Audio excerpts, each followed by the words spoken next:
Assalamualaikum warahmatullahi wabarakatuh. Nama saya Zilan Syafiq Haidar dari kelas 8A SMP Negeri 139 Jakarta. Saya akan mengulas buku National Geographic Indonesia yang berjudul Kiamat Serangga. Buku ini ditulis oleh Susan Goldberg dan rekan-rekannya serta diterbitkan oleh PT Gramedia, maksud saya National Geographic Indonesia, dan dicetak oleh PT Gramedia Percetakan. Buku ini berisikan 81 halaman total dan diterbitkan pada bulan Mei 2020. Buku ini memiliki 3 topik, tetapi topik utamanya adalah kiamat serangga. Dan mari kita bahas tentang topik pertama. Topik pertama dari buku ini adalah tentang hal yang sedang menimpa kita, yaitu wabah corona saat ini. Oke.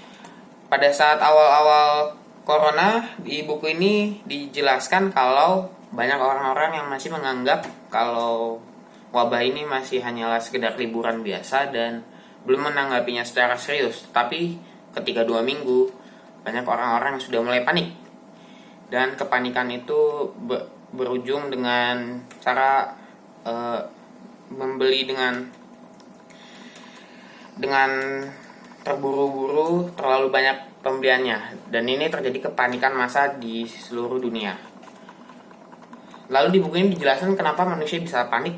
Hal ini ternyata sudah ada di dalam genetika manusia, kalau manusia itu memang sangat normal kalau panik dalam keadaan seperti ini. Dan di buku ini juga kita diberitahukan bagaimana cara membuat hand sanitizer sendiri. Di buku ini dijelaskan juga kalau pada zaman dahulu, pada saat terjadi wabah di Eropa, yaitu wabah Black Death, para dokter yang merawat pasien-pasiennya menggunakan pakaian yang untuk melindunginya dirinya juga. Tetapi sangat berbeda sekali bentukannya seperti pada saat modern ini. Di sana masih memakai mantel hitam yang besar, yang sangat rapat, dan juga memakai paruh yang berisikan aroma-aroma harum untuk menghilangkan bau mayat yang busuk. Berbeda dengan sekarang, di mana para dokter dan perawat yang mengurus pasien-pasiennya menggunakan masker N95, pelindung wajah, dan pakaian APD, alat perlindungan diri. Oke, lalu kita lanjut ke topik selanjutnya, yaitu topik beranjak dewasa bersama autisme. Di topik ini dijelaskan bahwa orang-orang yang menyandang autisme sedang beranjak dewasa, dan dijelaskan bagaimana cara mereka beranjak dewasa, dan diceritakan bagaimana cara mereka memenuhi kebutuhannya, seperti mendapatkan pekerjaan, mendapatkan uang, mendapatkan pasangan, dan masih banyak lagi. Lalu terdapat banyak cara-caranya di sini. Ternyata pada saat orang yang mengidap autisme ingin melakukan kencan, ternyata harus ada orang yang menunggunya atau yang melindunginya untuk memberitahu caranya berkencan, dan pada saat dia panik tidak menyebabkan sekitarnya menjadi panik karena dia menyerang secara brutal. Lalu dijelaskan juga kalau ada orang bernama Mr. John ini, dia adalah seorang penyandang autisme yang dia tidak bisa diam, tangannya selalu meremas-remas. Karena itu dia mengidap autisme seperti itu. Lalu dia ternyata bekerja di toko pizza. Dia bekerja untuk menghaluskan roti pizzanya atau pizza dough-nya, diremas-remas seperti itu terus-menerus, dan dia melakukan pekerjaannya dengan sangat baik. Lalu ada tempat cuci mobil. Tempat cuci mobil ini dimiliki oleh orang yang bernama Dieri. Dieri adalah pemilik tempat cuci mobil yang para karyawannya adalah orang-orang yang beberapa mengidap autisme.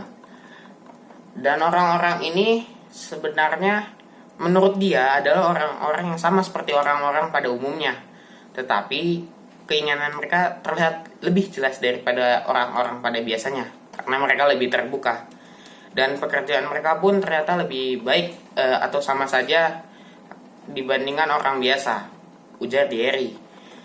Lalu dia bilang kalau konsumennya dia jika ingin mencuci mobil di situ bukan karena kasihan kepada orang-orang yang bekerja di sana karena menyandang autisme, tetapi karena memang di tempat kerja dia bagus hasil cuci mobilnya, rapih dan tidak ada pelanggan yang kecewa. Oke, lalu kita di situ juga dijelaskan kenapa ada autisme. Kenapa dimulai dari mana autisme itu? Dijawab di buku ini. Ternyata autisme itu bisa didiagnosa dari umur 6 sampai 10 bulan pada saat masih bayi. Dan kata ilmuwan, autisme ini disebabkan oleh pertumbuhan otak pada saat masih bayi yang terlalu cepat atau terlalu lambat. Hal itulah yang menyebabkan orang terkena autisme. Lalu di situ juga ada banyak foto-foto bagaimana orang autisme beraktivitas, bagaimana mereka mengerjakan kegiatannya sehari-hari, dan masih banyak lagi di buku ini. Oke, lalu kita berlanjut ke topik utama, yaitu kiamat serangga. Oke, kiamat serangga ini dimulai pada 80 tahun lalu di mana kupu-kupu biru dari Belanda mulai punah. Hal itu menandakan bahwa kiamat serangga sedang dimulai. Oke, pada tahun 1976 seorang ilmuwan Jerman melakukan penelitian. Dia membuat perangkap serangga dan dia menangkap banyak serangga pada tahun 1976. Sedangkan ada ilmuwan lagi yang melakukan penelitian lagi pada tahun 2016. Dan ternyata hasil dari penelitian mereka sangatlah berbeda. Pada tahun 1976, biomasa serangga sangatlah banyak. Sedangkan pada tahun 2016, biomasa serangga turun 76% dibandingkan 1976. Hal inilah yang membuat banyak ilmuwan-ilmuwan menjadi takut kalau misalkan serangga ini sudah memulai kepunahannya. Sudah ribuan jenis spesies serangga punah. Dan juga ada banyak sekali spesies serangga. Ada ratusan juta spesies serangga. Lebih tepatnya 80% satwa di dunia ini adalah serangga. Sedangkan 20%-nya lain-lainnya. Lalu diberitahukan apa fungsi serangga sebenarnya di kehidupan di dunia ini. Ternyata ada banyak, sebagai makanan burung-burung kecil, hewan-hewan kecil, sebagai pengurai karena serangga adalah hewan yang memakan kotoran dan mayat-mayat. Contohnya belatung. 3/4 tubuh kita pada saat meninggal nanti, pada saat seminggu, yang mengonsumsi 3/4 tubuh kita adalah belatung pada saat kita meninggal nanti. Ujar para ilmuwan. Lalu saat dia juga serangga-serangga itu berguna untuk penyerbukan. Contohnya kupu-kupu, lebah, mereka berguna untuk menyerbuk bunga, pohon, tanaman-tanaman di seluruh dunia ini. Dan fakta uniknya, 2/3 penyerbukan ini dilakukan oleh serangga. Oleh karena itu, serangga sebenarnya sangatlah berguna untuk kehidupan di dunia ini. Karena berbeda sekali dengan waktu zaman dahulu, 80 tahun yang lalu, di mana serangga masih sangat banyak, kita lebih mudah untuk menanam tumbuhan-tumbuhan karena dibantu oleh penyerbukan serangga. Sedangkan kita sekarang harus membeli banyak pupuk-pupuk untuk membantu serangga, maksudnya untuk membantu tanaman tetap hidup. Hal inilah yang menyebabkan kenapa serangga sebenarnya sangatlah dibutuhkan. Lalu dijelaskan di buku ini kenapa serangga bisa punah. Hal itu disebabkan oleh, ada yang mengatakan karena pemanasan global itu menyebabkan terjadinya perubahan iklim. Perubahan iklim inilah yang menyebabkan gangguan kepada serangga-serangga. Karena serangga-serangga tersebut belum terbiasa dengan perubahan iklim, sehingga mereka banyak yang kaget. Dan kebanyakan yang kaget itu mati.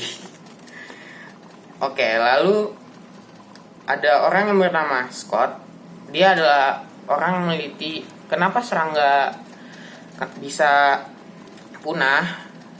Terus dia bilang kalau ada satu yang bisa dia buktikan secara mudah dan bisa kita lakukan di sekitar kita.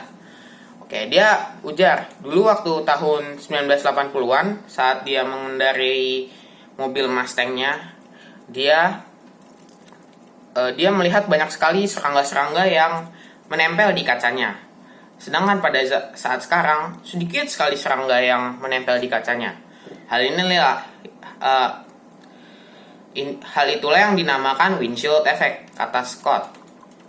Oke, lalu ada seorang ilmuwan bernama Werner. Werner ini adalah pemimpin semacam ilmuwan yang meneliti serangga. Lalu dia mengatakan kalau misalkan serangga itu sangatlah penting bagi dunia ini, dan penyebab serangga-serangga itu punah salah satunya adalah manusia, dan karena itulah manusia harus menanggungnya dan harus memperbaikinya, ujar Werner. Oke, itulah isi dari buku ini. Lalu saya akan menjawab pertanyaan-pertanyaan dari Bu Sausan. Pertanyaan pertama adalah, jenis apakah buku ini, fiksi atau non-fiksi? Dan berikan alasannya. Menurut saya buku ini adalah buku non-fiksi karena berisikan tentang fakta-fakta yang dicari oleh para penulis. Para penulis mencarinya dengan cara mencari narasumber, lalu menanyakannya, lalu terjadilah dirangkum dalam satu buku ini. Dan berisikan dengan foto-foto buktinya. Lalu pertanyaan kedua, keunggulan dan kekurangan buku ini. Kita mulai dari keunggulannya. Keunggulannya adalah material dari buku ini sangatlah bagus dan bisa bertahan sangat lama kelihatannya, karena saya mempunyai banyak buku seperti ini dan sudah dari 10 tahun yang lalu buku-buku seperti ini masih awet sampai sekarang. Lalu keunggulannya adalah isi dari buku ini. Ya, karena ini adalah buku non-fiksi, jadi yang paling penting adalah isinya. Isi dari buku ini sangatlah bagus, sangatlah lengkap, sangatlah jelas.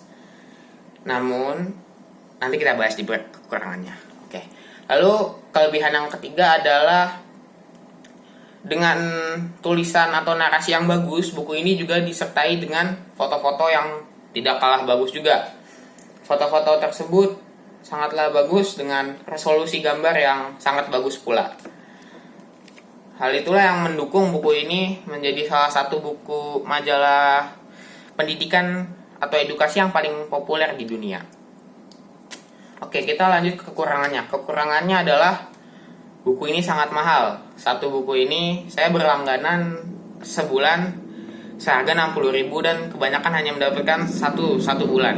Kadang-kadang 2, tapi sangat jarang sekali. Lalu kekurangan yang kedua adalah jika orang tersebut mempunyai wawasan yang kurang luas, akan kesulitan membaca buku-buku seperti ini karena dia harus memahaminya. Tetapi buku ini memiliki beberapa topik-topik yang ringan sebagai intermezzo, maksud saya, yang agar orang-orang yang membaca buku ini tidak terlalu pusing membacanya. Lalu yang ketiga, buku ini kurangannya iklannya rada banyak. Cukup banyak untuk ukuran buku yang mahal. Lalu pertanyaan ketiga, apa yang ingin disampaikan oleh penulis atau ya orang-orang yang menulis buku ini adalah bumi kita saat ini tidak dalam kondisi yang baik, mulai dari wabah, kiamat serangga, dan lain sebagainya, pemanasan global. Hal itulah yang mendorong penulis ini untuk memberitahukan kepada kita kalau ayo bantu bumi ini. Bantu bumi ini ke arah yang lebih baik agar anak cucu kita nanti bisa merasakan bumi ini sebagaimana kita merasakannya sekarang. Oke, terima kasih. Itulah ulasan buku National Geographic Indonesia Kiamat Serangga dari saya, Jilan Syafiq Haidar, kelas 8A. Assalamualaikum warahmatullahi wabarakatuh.